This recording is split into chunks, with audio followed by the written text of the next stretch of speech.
running up those stairs. It was a lot of stairs, y'all. What's up, my beautiful people? It's Corwin L. Gilliams, I King amongst Kings.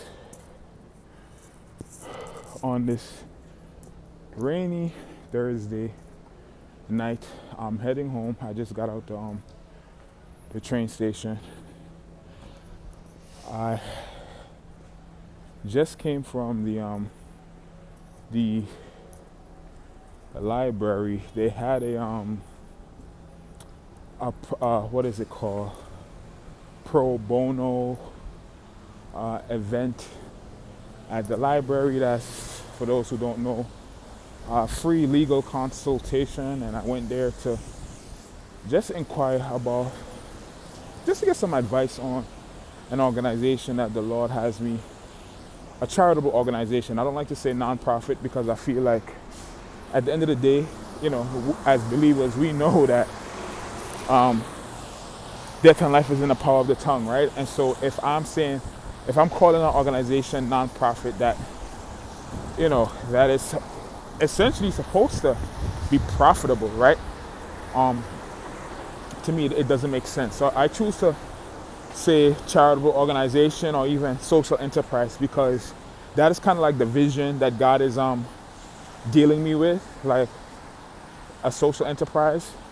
And so so yeah, I just came from there, and the lawyer, all due respect, seemed like a nice guy, but he had no no idea, or no, really no. I guess let me say exactly what he said. He basically said that he wasn't specialized in, like, he didn't specialize in nonprofit. So I understood that his forte, quote unquote, was for-profit organizations, and so I was able to divert the conversation to a for-profit organization, but that's not really what I went there for. I went there to find out information about the nonprofit. Either way, I think that it was a good experience, because, to be honest with you guys, outside of me not getting the information that I wanted, I was a little bit nervous, because those environments, you know what I'm saying, they're not environments that I'm used to. And to have to go in a space where you're not really even solidified in what it is, the vision that you're selling, but, or that you're building. You know what I'm saying? Most times when we get a vision from the Lord, it's really in our head, and we don't really have much words for it, but it's in our head. But either way, I went, by God's grace, I went and was able to explain the vision, which I believe he got. And basically, he just gave me advice that I didn't really want to hear. Maybe I have to go home and meditate on what that experience. I don't know if there was a bigger something that the Lord wanted me to experience. I don't know, but he didn't give me any information. In fact, the information that he gave me would make someone, think twice about the vision, think twice about what it is that God has given me to build. And I didn't really like that, but I'm strong enough in my faith, and I'm strong enough in at this point in what it is that God has given me to do, and what what he's able to do, right? And so it didn't deter me. I don't think he intentionally tried to deter me. He was just speaking from his mindset, and it just reminded me that we just have to truly be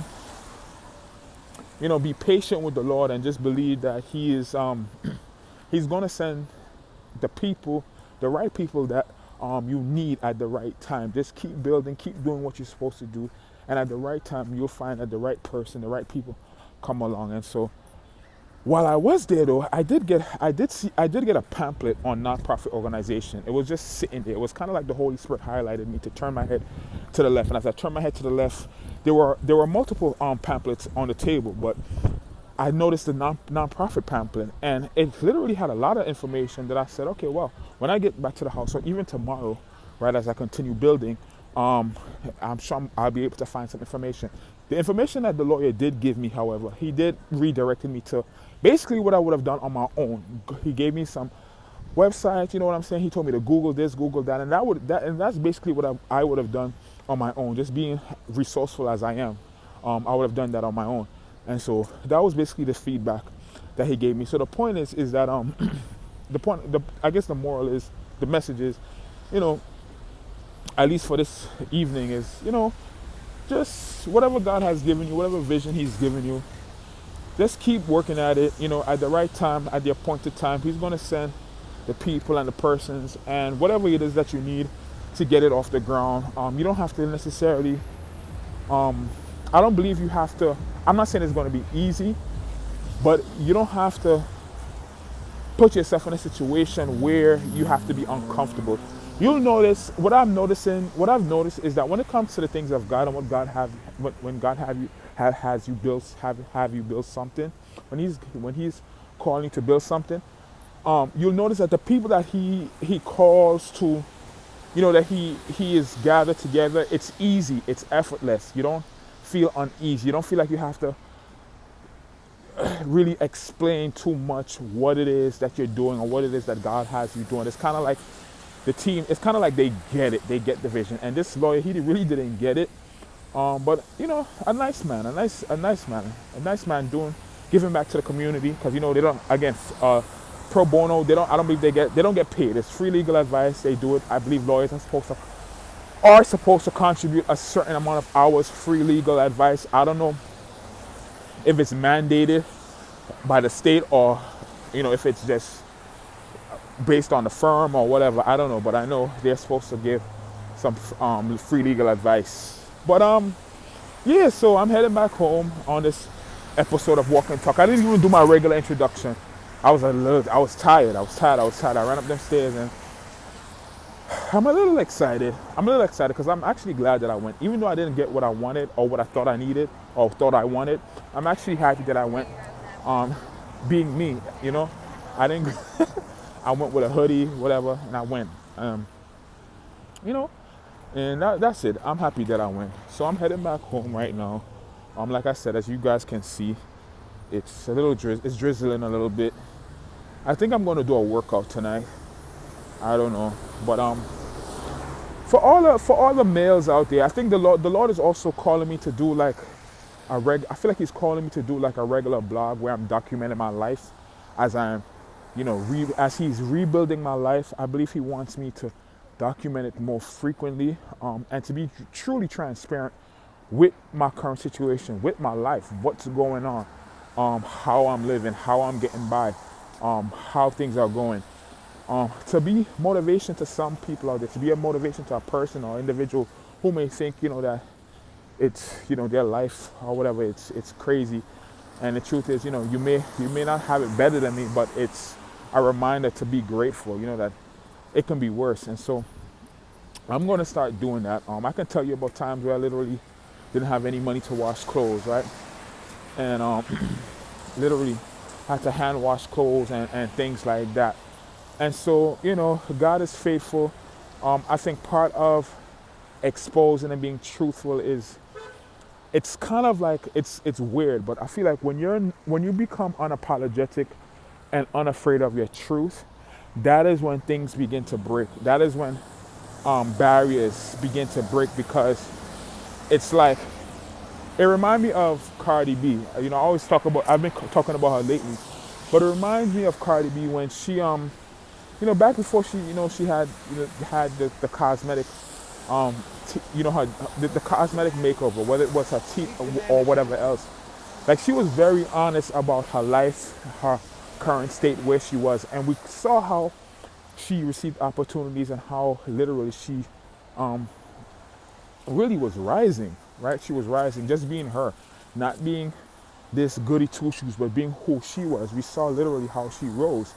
And I think a lot of us, we're afraid to really be transparent about, our lives and where we are at. And I think that I don't believe that you have to reveal everything, but I do believe whatever it is that you're hiding, whatever it is that you're working hard to hide, is a sign that you shouldn't be hiding it. And it's a sign that somewhere, somehow, that thing or that situation that you're working hard to hide is holding you back. It's enslaving you. It's ensnaring you. It's putting you in bond. It's keeping you in bondage. And, that's something that you and the Lord are going to have to figure out, how you're going to get past that, or how He's going to work with you to get past that. But I know one thing he was talking to me about several years ago from the beginning was to be open about his progress in my life, to be open with people about what he's doing in my life, because there's a lot of people going through what I'm going through. Literally living, whether it's with a family member, me living with my mother, having to come back. And for the past 3 years, I've literally, not that I had to, but I've been literally sleeping on the floor. Like, of course, bedded with sheets and stuff, but literally sleeping on the floor. There were times where I had no money, and she, as a grown man, where she literally had to help me get by. And so, let's not talk about the times where I had to walk an hour and a half to work to and from because I didn't have any money. And so, these are things that I believe,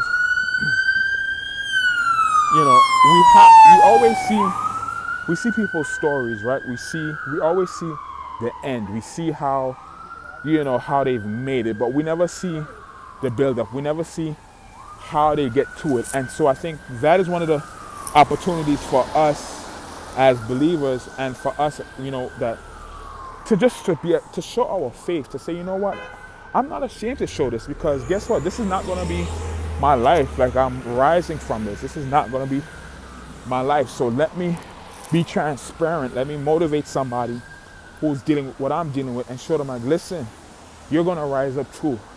And don't be ashamed. Don't let the enemy shame you. Don't let the enemy make you feel bad about what it is that you're going through. So yeah, I'm going to start documenting vlogging my days more regularly, so you can see what it is that I'm doing. And it also motivates me to be accountable, right?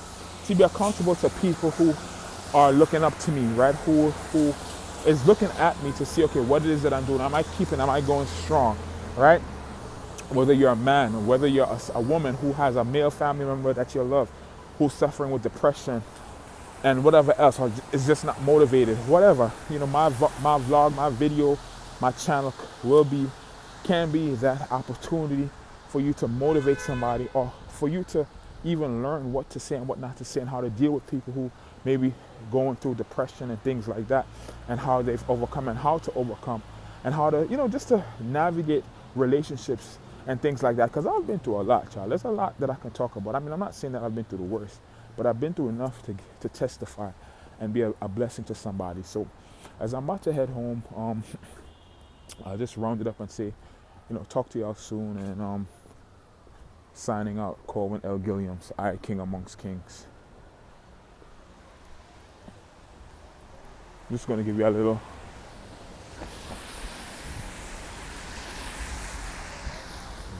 walk and talk. Walk and talk. A little silence.